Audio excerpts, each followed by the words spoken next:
Hi, welcome to the Obachanchatter. Today is Monday, April the 28th, 2025, and I'm here to do OB's movie review for the assessment. This movie came out in 2024. The director of this is Flu Fortune, and the star of this was Elizabeth Olson, one of the twins. I didn't even realize that till I realized it.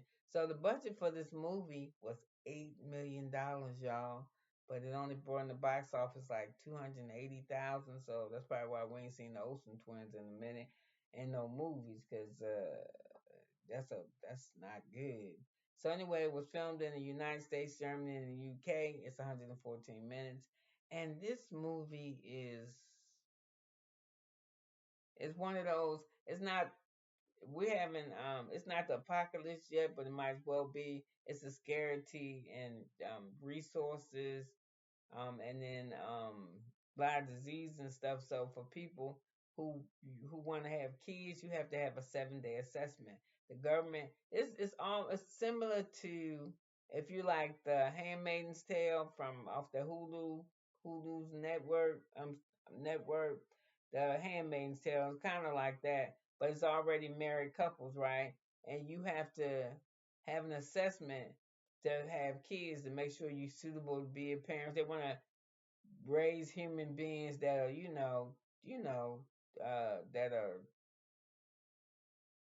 that you can be a good parent, that you know how to raise them, deal with conflict, all this type of shit. I don't know why they do it this way, but this person comes to your house and live. So the government, you make this list, the government assigns a assessor to your house. This particular Elizabeth Olsen, I don't know what she played. I forgot her name. Damn, who did she play? Well, Elizabeth Olsen is assigned this lady named Virginia and her husband, and they want to have a baby, but you have to get permission to be able to do this.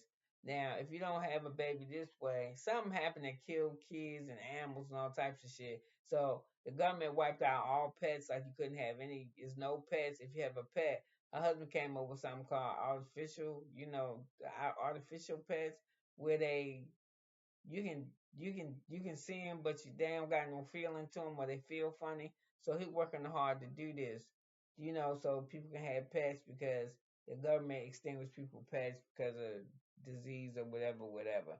So anyway, this woman come live in your house and she guards you real hard. She did this particular assessor's a nasty ass hateful bitch. She gotta stay in your house for 7 days. And anytime she tell you all the rules and shit, anytime she feel like it, she will terminate your shit. She do the meanest and egregious shit, and they don't know what to do because they want a baby so bad. They kind of find out that the whole shit, the shit is real, but the shit is rigged. I mean, she do shit like shit in that backgrounds that the husband and wife don't know. She bring that shit to light. Like, he did an assessment with another woman before he met her, and apparently that's like a real big deal. It's like living with a woman and not telling your wife that you ever lived with somebody, or like having a kid. It was a big ass deal. So old boyfriends, old lovers and shit. She invited him over to dinner. I mean, all this shit happened in a week span.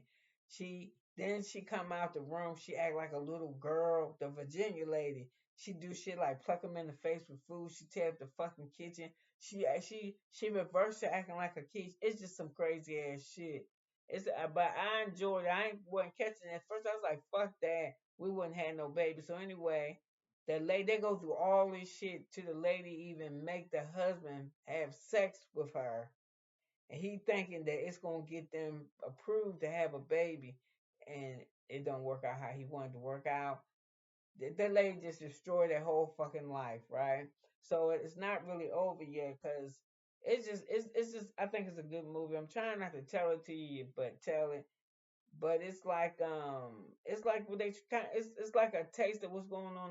It's something that could definitely happen if they can reverse Roe versus Wade.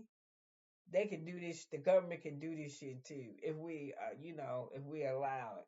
So anyway, she want a baby. So anyway, I told you her husband is a scientist. He's a scientist. She's a botanist. So they make the list to be parents. They just got to get approved. So he don't. She can't get the baby she wants, so he go make one, and she come. and she get this baby and she holding it's a girl. And he said, I ain't named it yet. And it look like a real baby. She touching it, she holding it, and she holding it too, and she just start crying. Cause where they live, it's in a protected sphere, but you can go outside the sphere, but they give you shit to live inside of it. And if you go out of it, it might kill you or whatever. But her mother went is in the sphere, and they said like the criminals and shit live out there. The good people live inside this bubble.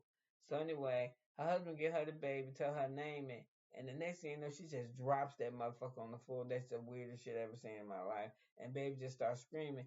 And he said, "What is it?" She said, "It don't have a smell." And everybody know all babies got a smell. Oh my God, they have a beautiful smell. So anyway, she wanted. Anyway, I think that it was a good movie. And it's some shit that could happen. And I'm surprised I watched it. I usually don't watch shit that's over a year old, but it wasn't nothing to do on a Sunday. So I watched it. So listen, if anybody else in here watch it or they have happened to run past my review, let me know what you thought of it. I thought her name, Elizabeth Olson, played Mia. Yeah. And Assessor played Virginia. And I can't think of what her husband's name was. But he was real nice, and they both had experienced the traumas that they had experienced in life as kids. That lady somehow moved into their their atmosphere and recreated all that mess for them. So it was interesting. Well, listen, could have been anywhere, but I'm gonna just keep saying it until I get off of this thing. But you was here with me. I hope you have a wonderful, wonderful week. It's Monday. Let's see what God has for us. Amen.